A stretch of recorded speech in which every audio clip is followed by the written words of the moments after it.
যে তিনজন থাকবেন নির্বাচন করবার জন্য, তার মধ্যে দুজনই মোদির লোক। যে বিরোধী দলে কেউ থাকলে কি না থাকলে বইই গেল, মোদি যা বলবেন তাই হবে, আর মোদি এই সমস্ত লোককে নির্বাচিত করেছে। কেন্দ্রীয় বাহিনী দাওয়া সত্ত্বেও আজকে হিরণ অভিযোগ করছে, হিরণের গাড়ির সামনে স্যার লাঠি নিয়ে বসে গেছেন। দেবাংশু, অভিজিৎ গাঙ্গুলি অভিযোগ করছে। সুরক্ষিত করার দায়িত্ব কার? পুলিশের উপর নির্দিষ্ট ইনস্ট্রাকশন আছে যে বিরোধী প্রার্থীদের উপর যখন হামলা হবে তখন তোমরা নিষ্ক্রিয় থাকবে, তা না হলে এই জিনিস হতে পারে।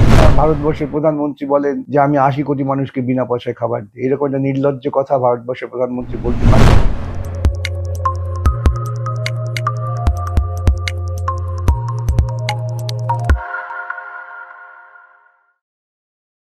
নমস্কার, আপনারা দেখছেন দ্য ইন্ডিপেন্ডেন্ট বেঙ্গল। আমি শিবম। ষষ্ঠ দফা নির্বাচনে রাজ্যের চারিদিকে উত্তেজনার ছবি। ভোট মানে কি হিংসা, প্রহসন, বা এই যে সামাজিক চিত্র আমাদের সামনে উত্থাপিত হচ্ছে, প্রতিবার ভোটের ছবি কি এটাই কাঙ্ক্ষিত আমরা দেখব? বাঙালি হয়ে ঠিক কতটা খারাপ লাগার বিষয় এই বাংলার ভোট, প্রশ্ন উঠছে। আর এই নিয়ে কথা বলতে আমাদের সঙ্গে এই মুহূর্তে উপস্থিত আছেন আইনজীবী, সাংসদ বিকাশ রঞ্জন ভট্টাচার্য। স্যার, প্রথমে দ্য ইন্ডিপেন্ডেন্ট বেঙ্গলে স্বাগত। নমস্কার। সকাল 7টা থেকে যখন আজকে টিভিটা খুললাম, তখন এই একাধিক কেন্দ্রের ছবি, নয় প্রার্থীকে বাধা দেওয়া হয়েছে, নয় পুলিশ নিষ্ক্রিয়তা, নয় কেন্দ্রীয় বাহিনীকে খুঁজে পাওয়া যাচ্ছে না। বাংলার ভোট মানে কি এই ছবি ধারাবাহিকভাবে হয়েছে এবং হবে?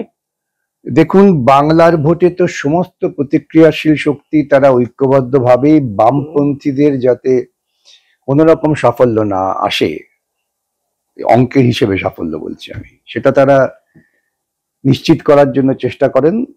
এবং 2011 সালের পর থেকে যে কথা আমি ধারাবাহিকভাবে বলে আসছি এবং এটা ধারাবাহিকভাবেই সত্য প্রমাণিত হচ্ছে, যে তৃণমূল কংগ্রেস, বিজেপি এরা কোথাও কোথাও যৌথভাবেই ভোটটাকে নির্বিঘ্নে করতে দেবে না। আমি সবসময় বলি যে প্রচার যা হলো, প্রচার শেষ হওয়ার পরে 48 ঘন্টার মধ্যে শুরু হয় টাকার খেলা, গুন্ডা নিয়োগের খেলা। বিভিন্ন অঞ্চলে ভোট হয়ে গেছে, তৃণমূল এবং বিজেপি উভয় পক্ষই দেখবেন তারা গাড়িতে করে, ট্রাকে করে লোক নিয়ে আসছেন এই কলকাতার ভোটকে এখন নিয়ন্ত্রিত করবার জন্য। ওদের একটা লক্ষ্য তো পরিষ্কার, সেটা হচ্ছে যে আমরা যাই মুখোমুখি বলি না কেন, বামপন্থীদের যাতে কোনো রকম উত্থান না হয়, সেই চেষ্টায় ওরা প্রচুর টাকা ঢালে। নির্বাচন যদি যথার্থই ফ্রি অ্যান্ড ফেয়ার বলতে যা বোঝায় করতে হতো, তাহলে নির্বাচন কমিশনের প্রাথমিক কর্তব্য ছিল সমস্ত বেআইনি টাকা বাজেয়াপ্ত করা। যেই মুহূর্তে নির্বাচনের নোটিফিকেশন হলো তখন সমস্ত বেআইনি টাকা বাজেয়াপ্ত করা। এই নাকা চেক করে কি যা ধরা পড়ছে তো কিছুই না, এগুলো তো সামান্য পকেট মানি। কিন্তু এই যে ইলেকট্রাল বন্ডের টাকা, প্রায় 1600 কোটি টাকা তৃণমূল কংগ্রেস এবং বিজেপির তো টাকার হিসেব নেই কোনো। এই টাকার খেলা যতক্ষণ চলবে ততক্ষণ মানুষের সঠিক ভাবনা চিন্তার প্রতিফলন দেখতে পাবেন না। কেন আমাদের দেশের মানুষ খুব গরিব, অসহায়, তাদের অসহায়ত্বের সুযোগ নিচ্ছেন এই দুটি প্রতিক্রিয়াশীল দল। যার ফলে দেখবেন না ভারতবর্ষের প্রধানমন্ত্রী বলেন যে আমি 80 কোটি মানুষকে বিনা পয়সায় খাবার দিই, এরকম একটা নির্লজ্জ কথা ভারতবর্ষের প্রধানমন্ত্রী বলতে পারেন? মানুষের প্রতি তার জন্য কৃপা আর মানুষ কত অসহায় এটা স্বীকার করে নেওয়া। একইভাবে রাজ্যের মুখ্যমন্ত্রী তিনি ধুমকে দেন যে আমাকে ভোট না দিলে লক্ষ্মীর ভান্ডার বন্ধ করে দেবো। আমরা মানুষকে বলছি ওদের ক্ষমতা নেই বন্ধ করা, যদি বন্ধ করে আমরা আইনের দরজায় নিয়ে যাবো ওদের।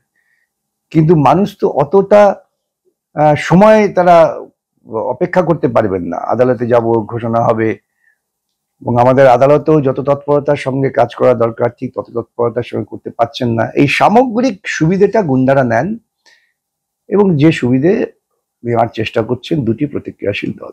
এই যে ভোট কন্ট্রোলার, এই যে পাড়ায় পাড়ায় গুন্ডা ক্যাডার, বারংবার স্যার এটা তো বাস্তব স্যার। বাম আমলেও শেষের দিকে বারংবার এই অভিযোগ উঠেছিল যে বামেরও একটা রেজ্জাক মোল্লার মতো দাপটের নেতা ছিল, একাধিক আরাবুল শওকত মোল্লা ছিল, যেটা বিরোধীরা এখন বলেন।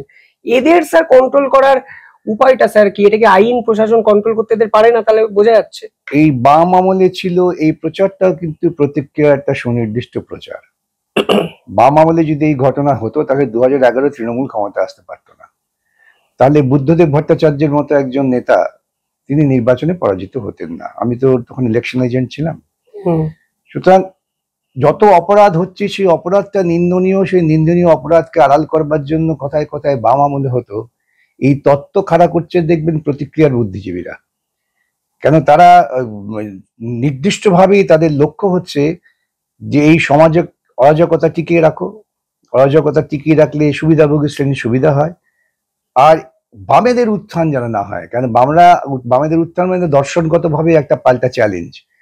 বামেরা যখন লোকসভায় এমপি থাকেন তাদের সংখ্যা গরিষ্ঠতা নয়, খানিকটা লক্ষণীয় মাত্রা নিয়ে, তখন সেখানে তারা 100 দিনের কাজের আইন চালু করতে পারে, এবং 100 দিনের কাজের আইনটাকে ব্যর্থ করার জন্য তৃণমূল এবং কংগ্রেসের এমপিরা খুব সচেষ্ট, তৃণমূল এবং RSS এর, এই মানে বিজেপি।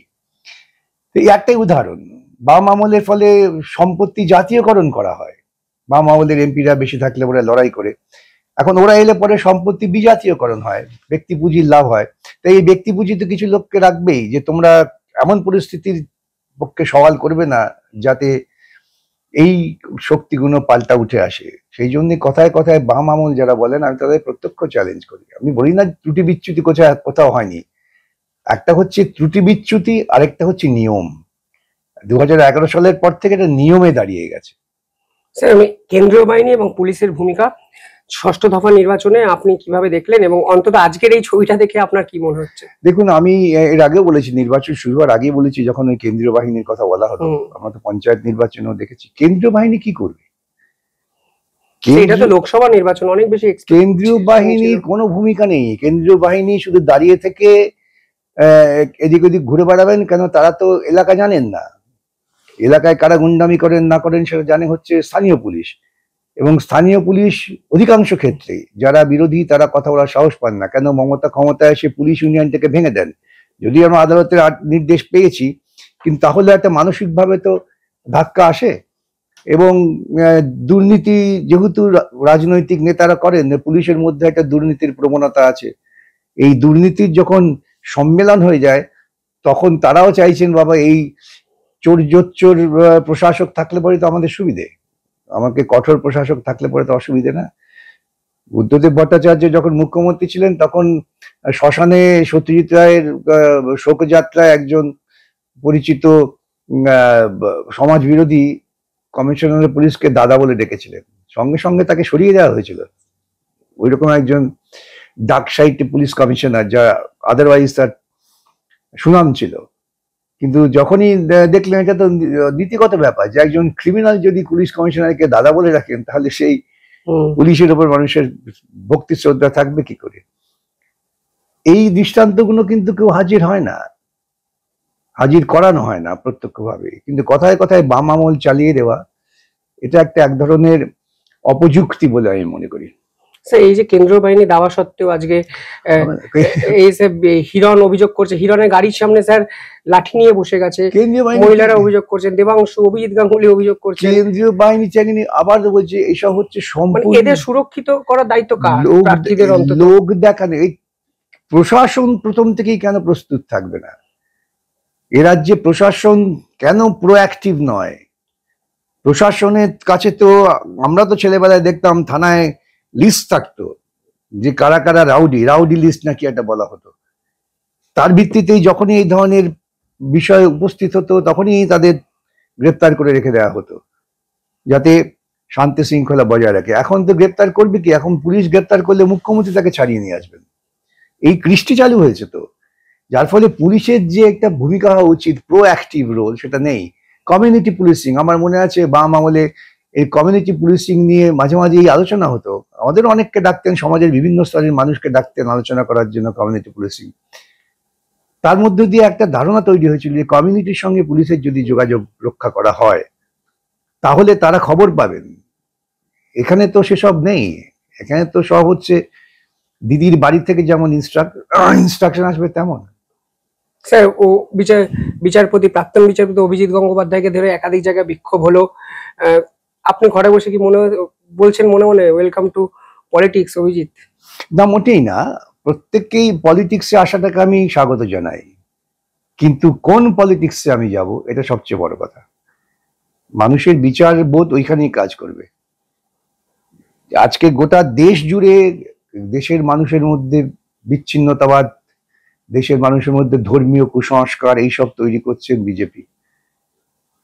আমি সচেতনভাবে সেই দলে যখন যোগ দিই, তখন বুঝতে হবে আমি আমার স্বাধীন চিন্তার যে ধারাটা, সেই ধারাটাকে বোধহয় খানিকটা ছিন্ন করলাম।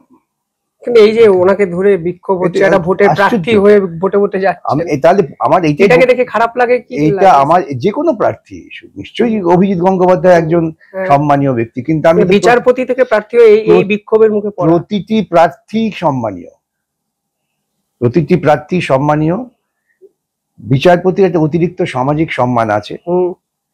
সেক্ষেত্রে পুলিশ প্রশাসন জানেন না যে তৃণমূলের গুন্ডারা বিক্ষোভ করবেন? জানা কথা। কেন মুখ্যমন্ত্রী মঞ্চ থেকে দাঁড়িয়ে অভিজিৎ তার বিরুদ্ধে ব্যক্তিগত কুৎসা করছেন, ব্যক্তিগত ক্ষোভ উগড়ে দিচ্ছেন? এটা তো পুলিশের জানা উচিত। তা নাহলে পুলিশিং কি হলো? তাহলে পুলিশের দপ্তরের সঙ্গে অন্য সরকারি দপ্তরের গুণমানের পার্থক্য কি হলো? পুলিশিং একটা বিশেষ দক্ষতার পরিচয়, সেটা নিয়ে তাদের ট্রেনিং হয়, তারা সব খবর রাখেন। আজকে যখন এই ঘটনা ঘটছে তাহলে বুঝতে হয় যে কমপ্লিটলি পুলিশ ব্যবস্থা ফেল করেছে, কিংবা পুলিশের উপর নির্দিষ্ট ইনস্ট্রাকশন আছে যে বিরোধী প্রার্থীদের উপর যখন হামলা হবে তখন তোমরা নিষ্ক্রিয় থাকবে। তা না হলে জিনিস হতে পারে না। সামগ্রিকভাবে মেদিনীপুর এবং নন্দীগ্রাম যে চেহারা আমাদের সামনে উঠে আসছে, তা কি সেটাই কি রাজ্যের বাস্তবিক পরিস্থিতির ছবি? দেখুন, নন্দীগ্রামে আজকে যারা মারামারি করছেন তারা সকলেই তৃণমূল কংগ্রেস। জামা পাল্টালে তো আর চরিত্র পাল্টে যায় না। এরা সকলেই যূথবদ্ধভাবে নয়াচারের কেমিক্যাল হাব ধ্বংস করার জন্য নন্দীগ্রামে আন্দোলন তৈরি করেছিল। এটা আমি আমার পোস্টেও বলেছি, বিভিন্ন জায়গায় বলছি। এখন তখন তো সর্বত্র বাহবা ছুটে গিয়েছিল। একবারে কৃষি আন্দোলনে কৃষকদের জন্য সবার বুক ফেটে জল পড়ছিল। কৃষকদের সর্বনাশ তো করেছেনই, শিল্পেরও সর্বনাশ করলেন। মাঝখান থেকে কারা তোল্লা পেলেন এই গুন্ডারা। মমতা আজকে নিজে স্বীকার করছেন যে নন্দীগ্রামে ঘটনা ঘটিয়েছেন শুভেন্দু এবং শুভেন্দু পরিবার। তো তারা তো তখন মমতার নেতৃত্বে পরিচালিত ছিলেন। মমতা ছিলেন তো তাদের সেনাপতি বা সেনাধ্যক্ষ, যাই বলুন। তো তারা এই গন্ডগোলটা করিয়েছেন। সুতরাং তাদের মধ্যে তো এই ধরনের কাজের মধ্যে একটা উৎসাহ বীজ বপন হয়ে আছে যে এভাবে করা যায়, তাই তারা করছে। ভোটের আগে কালকে রাতে খুন হয়েছে, পুলিশ বিজেপি কর্মী 4-5জনকে গ্রেফতার করেছেন। বারংবার অভিযোগ হচ্ছে পুলিশকে কাজে লাগাচ্ছে প্রশাসন। আমার বক্তব্য হলো এই ভোটের এই ছবিটার আমদানি করলো কারা, এবং এতে কি নির্বাচন কমিশনার চাইলেও কি আটকাতে পারতেন না? নির্বাচন কমিশন যদি নির্বাচন কমিশনের মতো কাজ করতেন আটকাতে পারতেন। যে নির্বাচন কমিশন তার হলফনামা দাখিল করে আমার তথ্য জানাতে বাধ্য নই, তারা কি নির্বাচন কমিশন? নির্বাচন কমিশন স্বাধীন সাংবিধানিক সংস্থা, স্বচ্ছতার সঙ্গে কাজ করবে, স্বচ্ছতার সঙ্গে তার তথ্য মানুষের কাছে তুলে দেবে। যারা হলফনামা দিয়ে সুপ্রিম কোর্টে একথা বলতে পারে যে আমরা তথ্য দেবো না, তাহলে বুঝতে হবে যে তারা নির্বাচন কমিশন নেই, তারা নির্বাচনী দাস, নির্বাচনী সরকারের দাস। তারা কমিশন হিসেবে যে মর্যাদা তাদের দেয়া হয়, সংবিধান দিয়েছেন, সেই মর্যাদা পাওয়ার যোগ্য তারা নন, সেভাবে তারা কাজ করছেন না। মানে 100তে যদি মার্কস করতে দিয়ে আপনি কত দেবেন এই নির্বাচন কমিশনের অন্তত বর্তমান কর্মকাণ্ডকে? 0 দেব, 0। প্রাথমিক কাজটা তারা করতে পারেননি। প্রাথমিক কাজ বলতে স্যার কি বলতে চাইছেন? যে মানুষের মধ্যে নিরাপত্তা নিশ্চিত করে যে তুমি গিয়ে বুথে নিশ্চিন্তে ভোট দিতে পারবে। ইউপিতে দলিতদের বুথের কেন্দ্র থেকে পিটিয়ে বার করে দেওয়া হয়েছে। কি করেছেন নির্বাচন কমিশন? দিনের পর দিন দেশের প্রধানমন্ত্রী ধর্মীয় বিদ্বেষ তৈরি করেছেন। কি করেছেন নির্বাচন কমিশন? কেন তাকে অপেক্ষা করতে হবে যে অন্য লোক অভিযোগ করুক তারপর? তাদের চোখ কান নেই, তাদের কাছে ব্যবস্থা নেই। এক ভারতবর্ষের গোটা প্রশাসনটাই এখন তাদের নিয়ন্ত্রণে। সুতরাং নির্বাচন কমিশন সংক্রান্ত মামলায় সুপ্রিম কোর্ট এক জায়গায় অবজার্ভ করেছেন যে স্বাধীনভাবে কাজ করার একটা অন্য চেতনা থাকতে হয়। এখন একজন অফিসার তিনি আইএএস হলেই তার যে স্বাধীনভাবে কাজ করার চেতনা থাকবে তা প্রমাণ হয় না, তার অতীত ইতিহাস দেখতে হয়। আর এখানে যে ওরা স্বাধীনভাবে কাজ করার লোক দেবেন না তার প্রমাণ হচ্ছে সুপ্রিম কোর্টের রায়কে প্রকৃতপক্ষে অগ্রাহ্য করে শুধুমাত্র সংখ্যাগরিষ্ঠতার জোরে যে 3 জন থাকবেন নির্বাচন করবার জন্য, তার মধ্যে 2 জনই মোদির লোক। যে বিরোধী দলে কেউ থাকলে কি না থাকলে বইই গেল, মোদি যা বলবেন তাই হবে। আর মোদি এই সমস্ত লোককে নির্বাচিত করেছেন যারা প্রধানমন্ত্রী এরকম ধর্মীয় বিদ্বেষকে লালন পালন করছেন। স্যার, যাদবপুরে সৃজন ভট্টাচার্যের মিছিলে একটা হামলার ঘটনা ঘটেছে।